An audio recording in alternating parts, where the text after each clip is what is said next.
Donna Mills didn't only make it through Hollywood's notoriously male-dominated industry, she started a revolution with her signature eyeliner.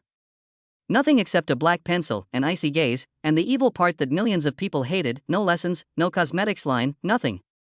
Her unique eyeliner style became her own. The Donna Mills look was more accurately described than a trend. A lady unlike any other lay behind those dominating roles and that penetrating stare. She kept her age under control via never getting married, adopting a kid in her 50s, working as a secretary for a technical magazine, and silently fighting arthritis. Age, celebrity, and portraying the monster on TV aren't the only aspects of Donna Mills' narrative. It's the story of a lady who stuck to her principles, won in the most understated manner imaginable, and defied expectations. Also, prepare to see her whole life from a perspective you may not have encountered before, even if you believe you know her from a few roles. Norwood Park was a peaceful suburb in northwest Chicago where Donna Jean Miller was born on December 11, 1940. The neighborhood was characterized by shuttered windows that let in sunshine and the sound of trains going by. Donald, her elder brother, was 10 years her senior, making her the second youngest in the family. Due to the disparity, Donna was essentially brought up in an environment devoid of adult conversation. There were no family meals or story times when she was a kid. Less noise was there. Similar to a silent picture, with little words said but plenty of looks. With Union Oil, her father Ambrose worked as a computer analyst. Always on time, never late, self-controlled, and principled. Bernice, her mother, was a housewife in the conventional sense. Donna, nevertheless, would never forget one thing about her mother. She had a gleam in her eye, tales to share, and a grin on her face every time she returned from her part-time work at the telephone exchange. At that moment, Donna realized something that no one had to explicitly state. When a woman is free to do as she pleases and has her own life, she is actually living. Donna would later confess that her conservative and judgmental upbringing was very prejudiced, but she failed to internalize the beliefs instilled in her. Donna once raised her hand in class and said, "How many of you have a black friend before we judge the South for racism?" No, it wasn't a little kid's voice. It was the epiphany of a person who learned all too soon that fairness isn't something everyone is born with. Ron, a former classmate of Donna's, described an incident when Donna took a blow to the stomach while playing baseball.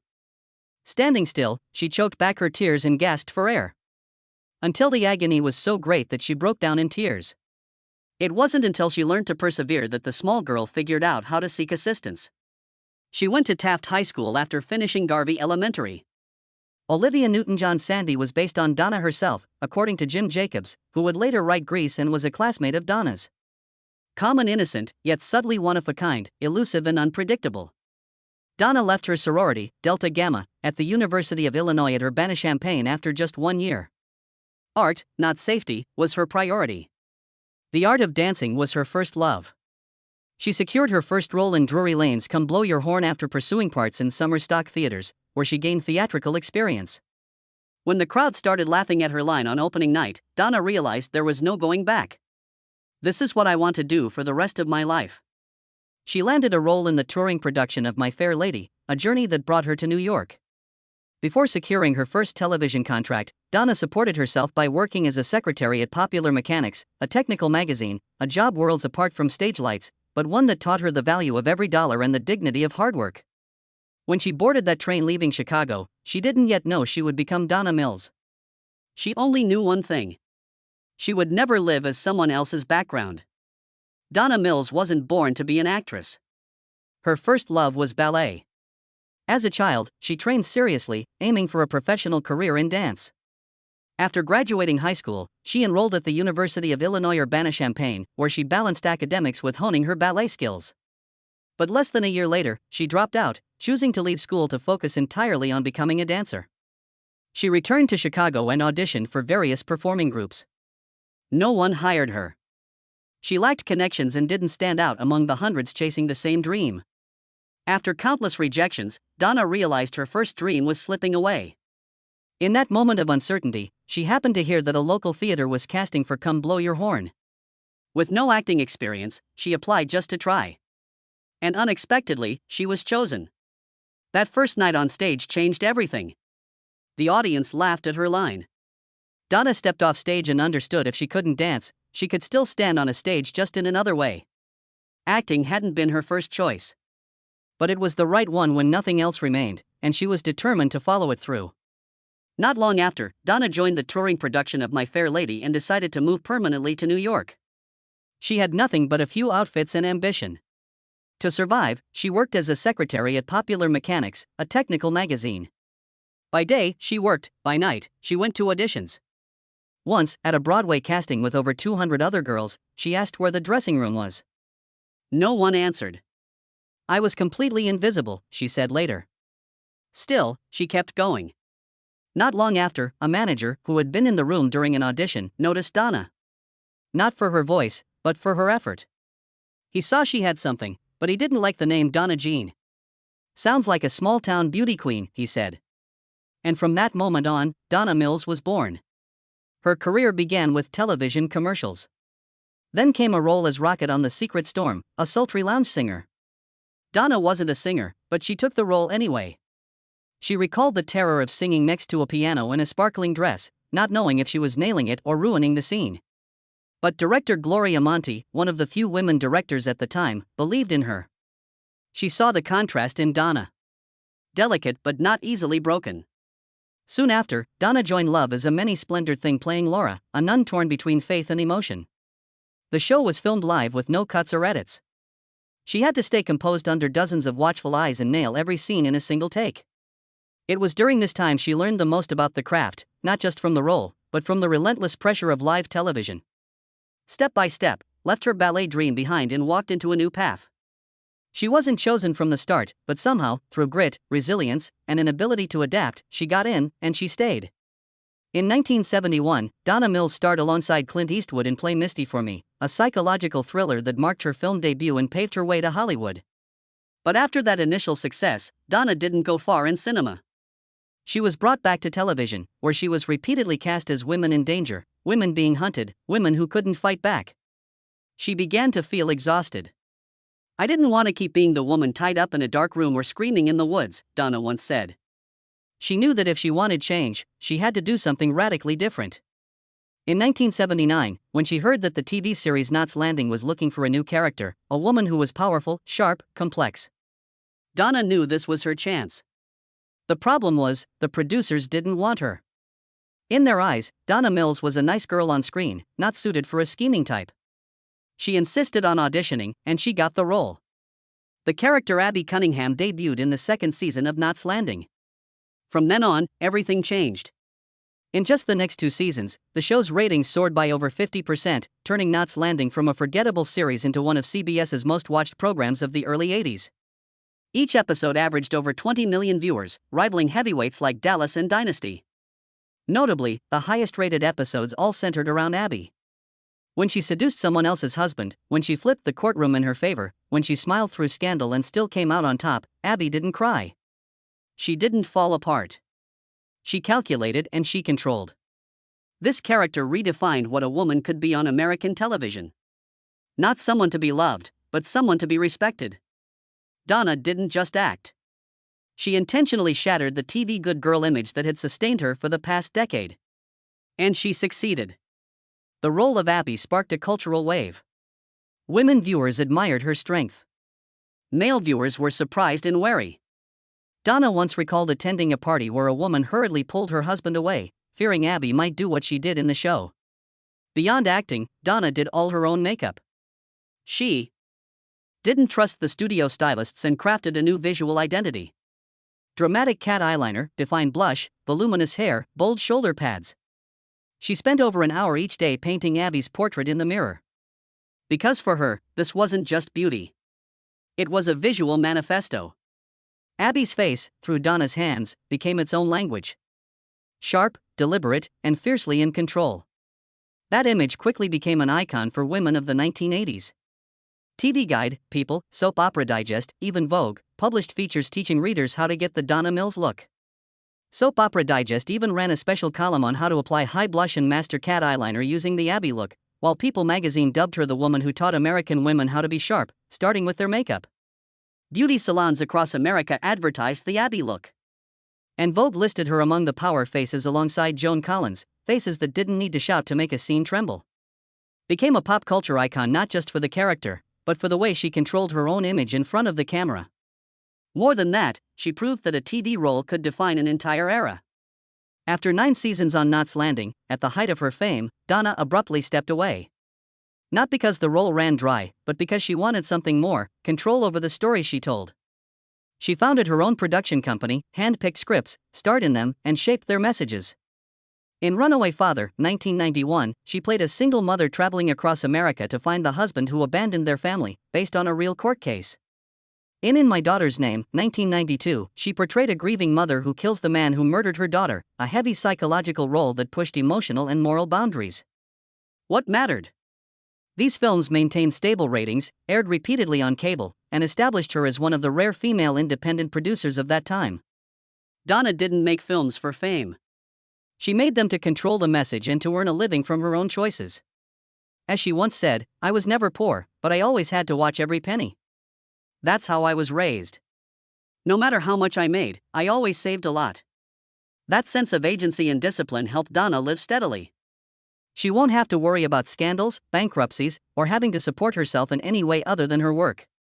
And it was only the beginning of the triumph.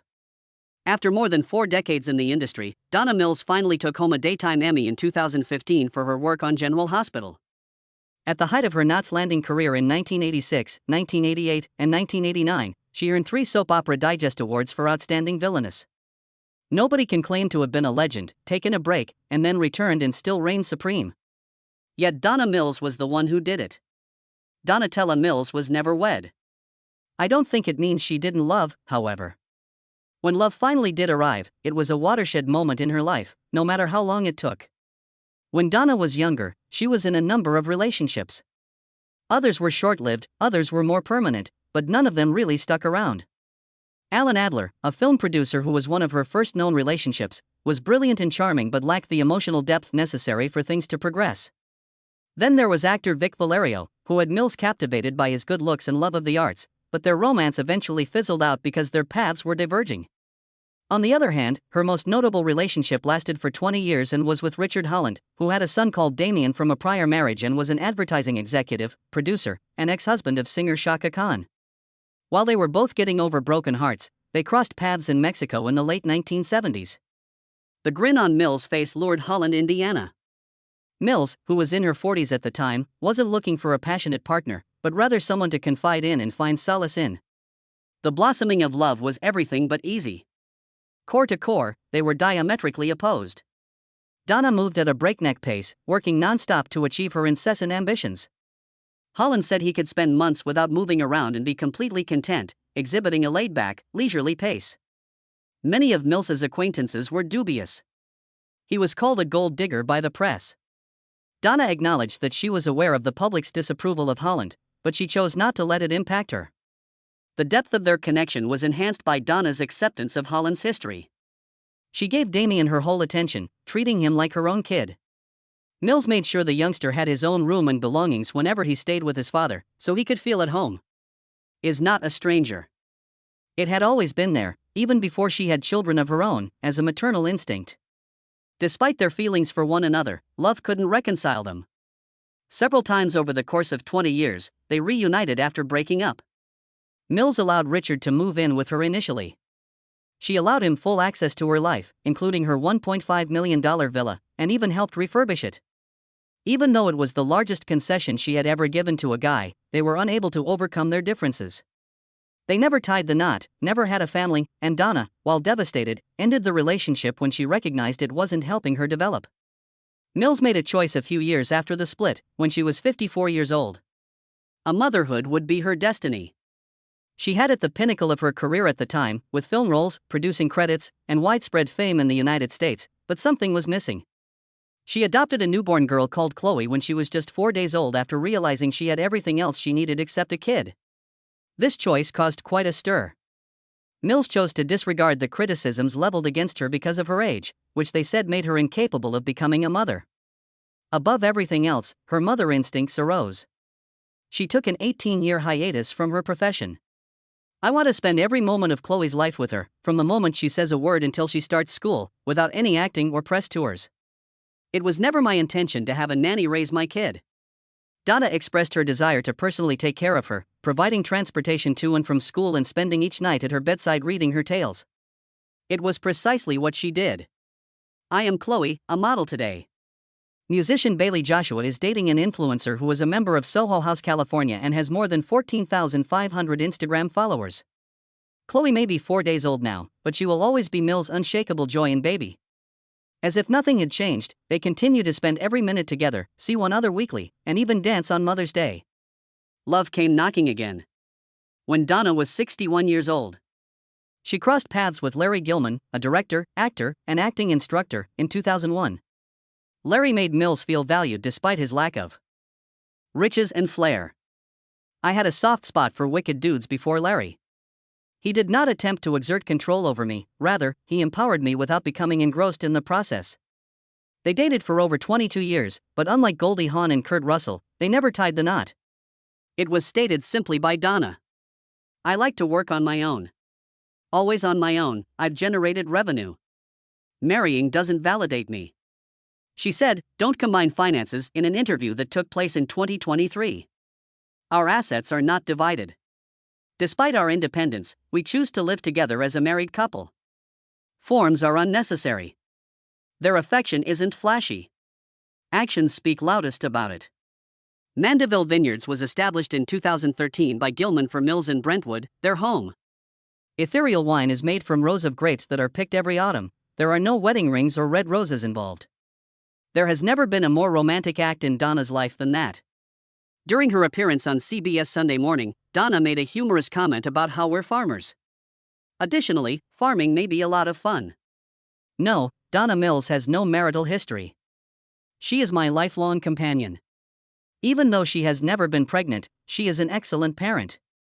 She may not come from a conventional household, but she has created an ideal life for herself. I want someone to love and share life with, as she once remarked. But if I don't, I'll still be fine, because I'm the only person I can truly count on. Donna Mills' television career is closely tied to her role as Abby Cunningham, a sharp, calculating woman who always held the upper hand in a man's world. But what truly set Donna apart wasn't that role. It was the fact that she knew exactly what she was portraying and refused the roles that weren't worthy. As she became a familiar face on countless TV shows, Mills began to see the problem. Why were women on screen always victims? Threatened, kidnapped, beaten, running for their lives. Every time she read a script, she asked herself, am I helping reinforce a false image? And when the answer was yes, she stopped. No noise, no protest. Just a quiet decision to choose different roles. And if there were no roles worth taking, she produced them herself. With films like Runaway Father, In My Daughter's Name, and The World's Oldest Living Bridesmaid, Donna didn't just stand in front of the camera. She stood behind the entire production process, controlling the story, the content, and how female characters were portrayed. This wasn't something many could do in the 1990s, when television was still very much a man's world. But she did it. Quietly. Resolutely. Without waiting to be granted permission. That's why, for the actresses who came after her, Mills wasn't a pioneer in the slogan-shouting sense. She simply proved one thing. You have the right to say no, the right to walk away from a role that doesn't serve you, the right to wait for or create the role that does. Now in her 80s, Donna Mills still lives that way. When she was diagnosed with arthritis, she didn't hide it. She became a spokesperson for BEAT, an organization raising awareness about the disease, speaking about it without shame. When abortion rights became a public battleground, she didn't stay silent. When the environment was ignored, she joined ECO, a nature conservation group. She never demanded to be heard. She simply spoke because she couldn't stay quiet. And perhaps that is the greatest legacy Donna Mills leaves behind. A way of making art without needing permission. A way of living without waiting for validation. A career built with her own hands, unborrowed, unapologetic.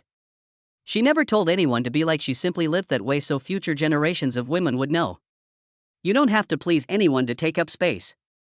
At 84, Donna Mills no longer plays the victim on screen. She's become a timeless role model in real life. In an industry that once discarded middle-aged women without hesitation, she continues to appear in films, walk red carpets, and speak in inspiring interviews as if no one had ever told her, "You're too old for this." In 2023, she played Lillian Cutler in the Dawn series on Lifetime, a project based on the novels by V.C. Andrews. A year earlier, she appeared in Jordan Peele's Nope, not as a relic dragged back from the past, but as living proof of the question. What does it mean to still have it? Donna's secret to still having it doesn't lie in surgery. She's never had cosmetic procedures, no Botox, no chasing youth fads. And yet anyone who sees her has to admit she doesn't look like someone in her 80s. "I'm not a superhero," Donna told Fox News Digital, "but I always look at the big picture. I work out almost every day." Specifically, she plays tennis 5 times a week, 2 hours each session. She has a home gym where she lifts light weights, cycles on a Peloton and stretches with a ballet bar, a routine rooted in her lifelong love for ballet. She eats clean, prioritizing vegetables and protein, and avoids sun exposure at all costs. "At my age, sun protection isn't optional. It's mandatory." Donna admits she has arthritis and that it can be painful, but she's never stopped moving. "This is when discipline pays off," she said. Her message is crystal clear. Aging doesn't mean it's over. At 60, 70, you still have so much to offer. Don't just sit down and say, "I'm done." And Donna is living proof of that. She lives with Larry Gilman, the partner she met at age 60 in a historic home in Brentwood, which once served as the set for Queens of Drama. "I used to like bad boys," Donna laughed, "but Larry's different. He doesn't try to control me. He gives me space and power without losing himself." Larry, director, actor, and acting coach, planted a vineyard for Donna, and today the two run their own wine brand, Mandeville Vineyards. Donna joked on CBS Sunday Morning, "We're farmers, and being farmers is actually kind of fun." But her biggest role, as Donna herself admits, has been motherhood. In 1994, at age 54, she adopted Chloe when the baby was just 4 days old. Donna paused her entire career for 18 years to raise her, turning down shoots, refusing nannies, rejecting the instability of showbiz. "I wanted to be there every day in those early years," she said. Now Chloe is a model influencer, a member of Soho House California, and dating musician Bailey Joshua. But to Donna, Chloe remains irreplaceable. The two still meet weekly, film dance videos together, and share everyday moments that feel complete in their simplicity. "She's taught me more than anyone else ever has, and I never knew I could love this much," Donna said in an emotional interview. When she's 84 years old, Donna Mills doesn't bask in her heyday. She is devoted to her health, her family, and herself, and she believes that life is worth living no matter how old you are. It's not over yet, there are still activities and things to adore. She is still very much involved in the arts and performing as of the year 2025. Donna Mills Before and Now 2025 is a recent YouTube video in which she discusses her life and work. Donna Mills often maintains her official Instagram account, @the_Donna_Mills, with details about her latest projects and shares real, ordinary experiences with her followers. Amid a sea of 80s celebs, the face of Donna Mills emerged from the imagination of a Midwesterner who had the guts to forego college in favor of dance. Donna Mills's life has been full of depth and resonance, from her portrayal of the formidable villain Abby on television to her decision to walk away from the limelight at the age of 54 to become a single mother. Neither legally binding promises nor a marriage license were ever necessary for her to understand love or maintain a relationship. Despite never having given birth, she had all the maternal instincts and qualities, the ability to protect and the tenderness to nurture. A title isn't what makes Donna Mills exceptional. She has the power to choose how she lives her life, loves her loved ones, mothers her children, and refuses to give in to pressure. Despite its seeming simplicity, her life has had a profound and unending impact on many viewers for more than 60 years. Embark on a transformative journey with Donna Mills if you've ever felt that it was too late to love, to start again, or to rewrite your own narrative. Donna Mills views age as nothing more than a numerical value. Her life, her love, and her passion have always been fueled by the youthful radiance of a person in their 20s. Please like, subscribe, and bell toggle to join us in investigating more incredible adventures outside the Hollywood spotlight if you think Donna Mills' story is worthy of hearing and celebrating. Please come back for the next video.